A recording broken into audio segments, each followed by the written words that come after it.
Hello, today we will discuss the chemical bonding. Chemical bonding कोई भी compound होता है वो कि मॉलिक्यूल्स से मिलकर बना हुआ होता है और मॉलिक्यूल्स छोटे छोटे पार्टिकल्स एटम्स से मिलकर बने हुए होते हैं।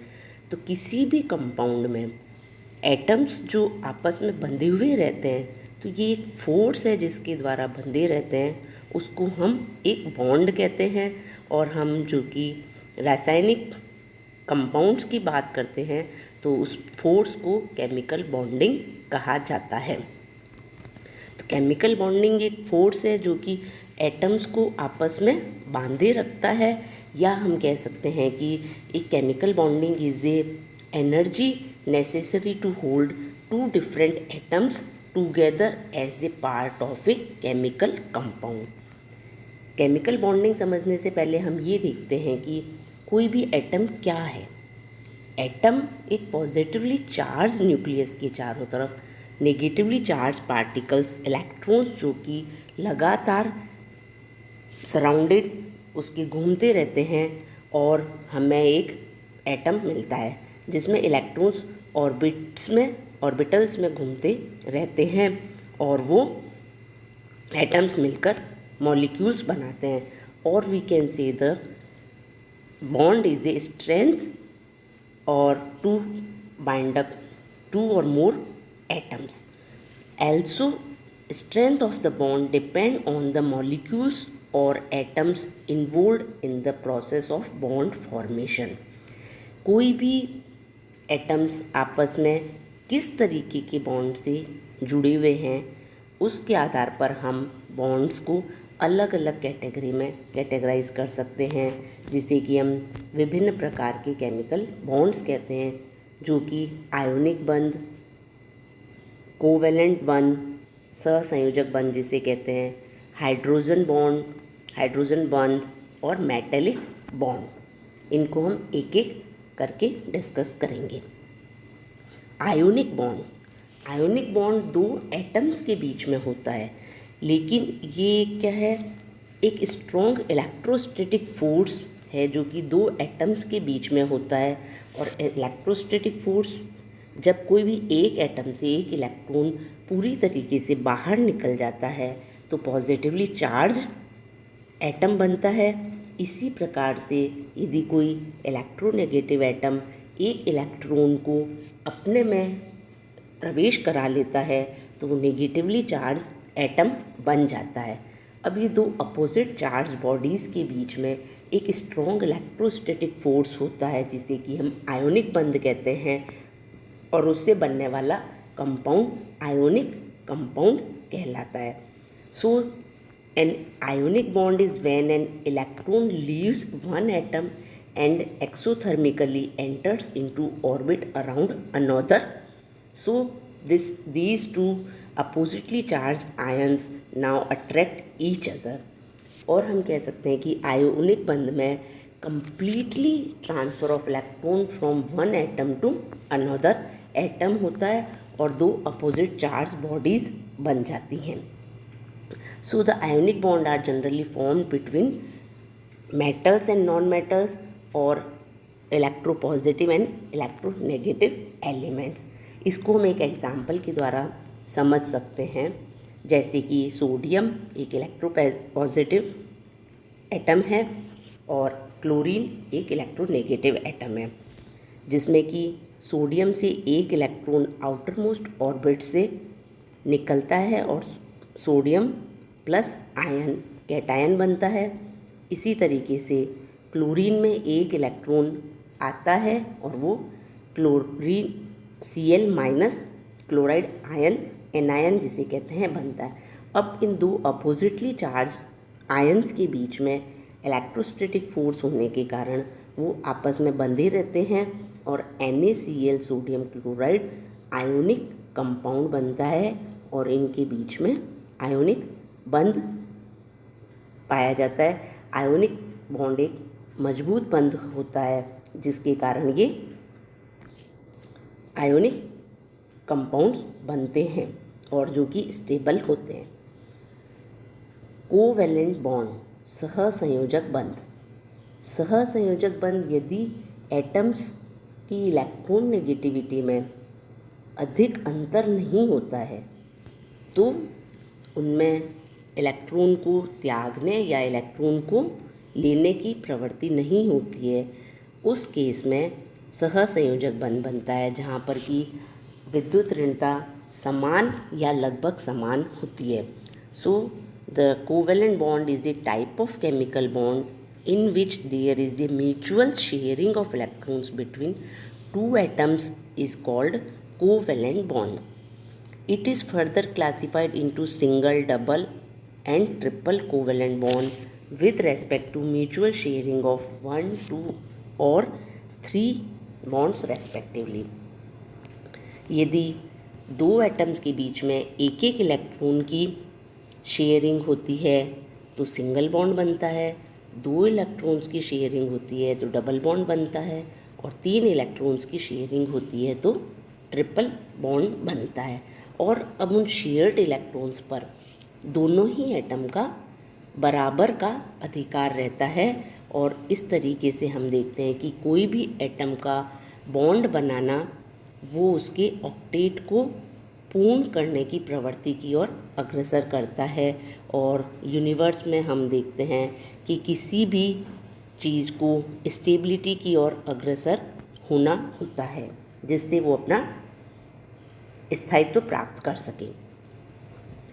सहसंयोजक बंध को हाइड्रोजन मॉलिक्यूल के एग्जाम्पल से समझ सकते हैं।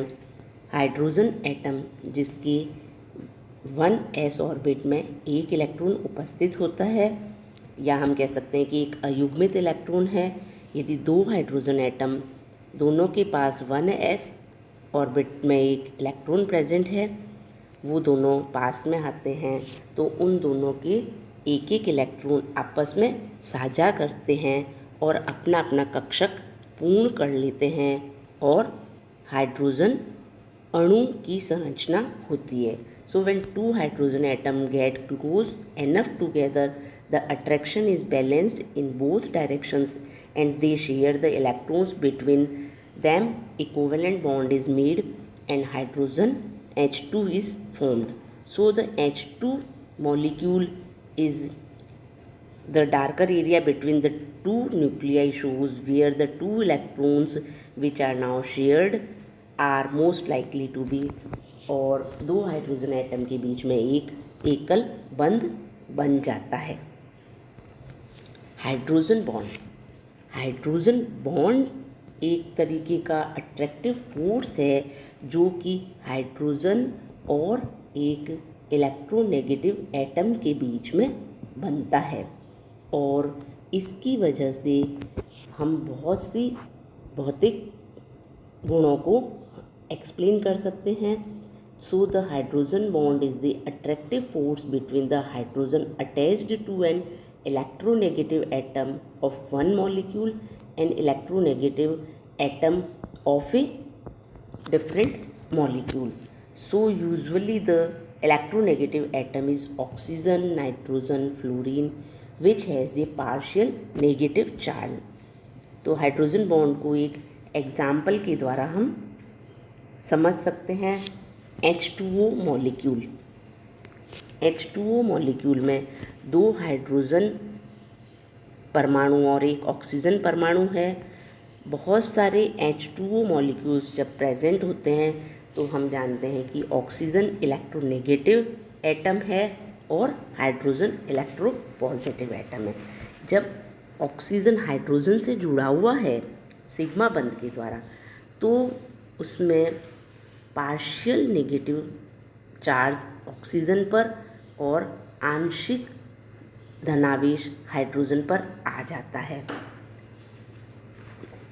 जब दो मॉलिक्यूल्स के हाइड्रोजन और ऑक्सीजन पास पास में होते हैं तो डिफरेंट आवेश होने के कारण ऑक्सीजन और हाइड्रोजन के बीच में एक फोर्स ऑफ अट्रैक्शन लगता है और वो दोनों आपस में एक बंध से जुड़ जाते हैं जिसे हम हाइड्रोजन बॉन्ड कहते हैं। So each hydrogen atom is covalently bonded to the oxygen via a shared pair of electron in a water molecule.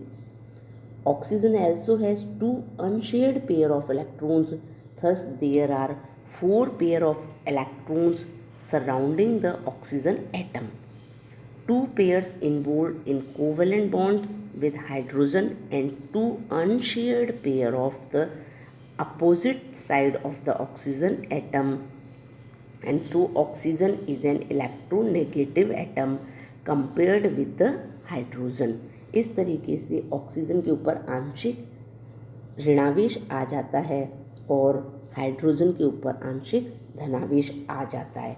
अब ये धनावेशित हाइड्रोजन और ऋणावेशित ऑक्सीजन के बीच में फोर्स ऑफ अट्रैक्शन लगने के कारण हाइड्रोजन बंध बनता है और इसकी वजह से ये बहुत सी भौतिक गुणों को समझाने में आवश्यक है और एक मजबूत बंध बनता है। जब ये हम देखते हैं कि बर्फ़ में ये आपस में हाइड्रोजन बॉन्ड बना हुआ रहता है।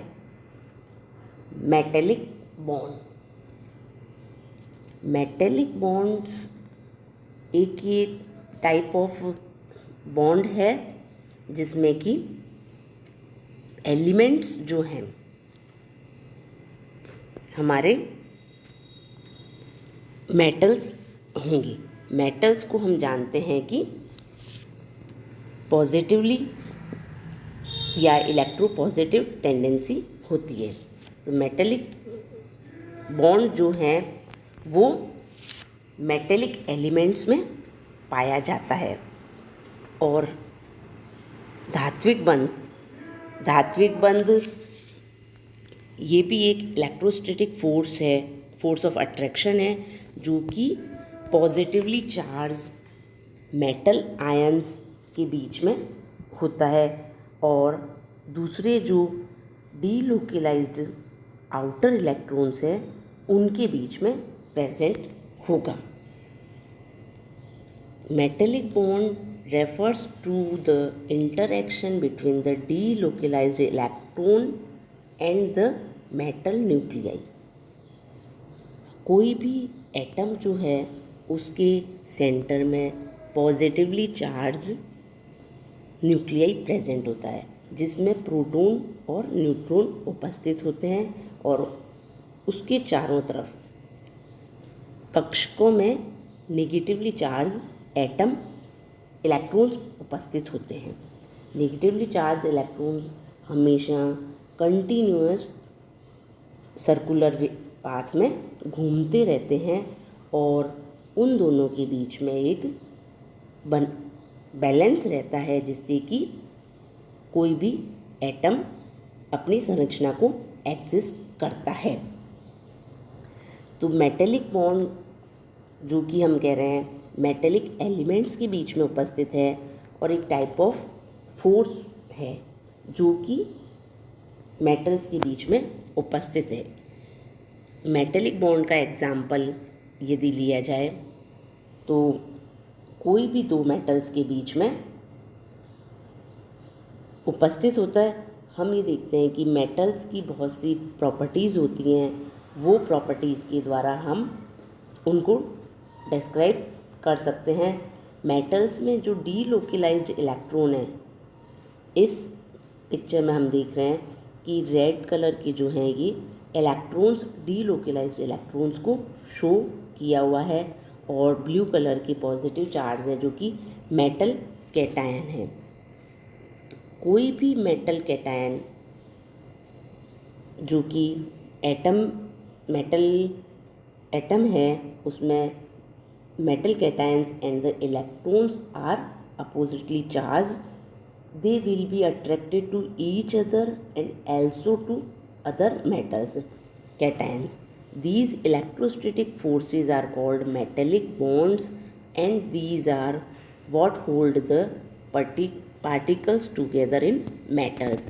इसकी वजह से धातुओं के बहुत से गुणों की व्याख्या की जा सकती है और इलेक्ट्रोपॉजिटिव नेचर है उसको भी डिस्क्राइब किया जा सकता है।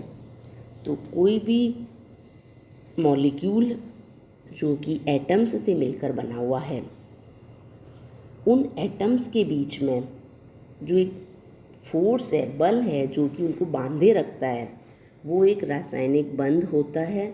और वो किसी भी प्रकार से अलग अलग तरीके से हम समझा सकते हैं कि यदि आयोनिक बंध है तो उससे बनने वाला यौगिक आयोनिक यौगिक कहलाता है, और सहसंयोजक बंध है तो सहसंयोजक यौगिक कहलाता है, और धातुओं में धात्विक बंध पाया जाता है। Thank you.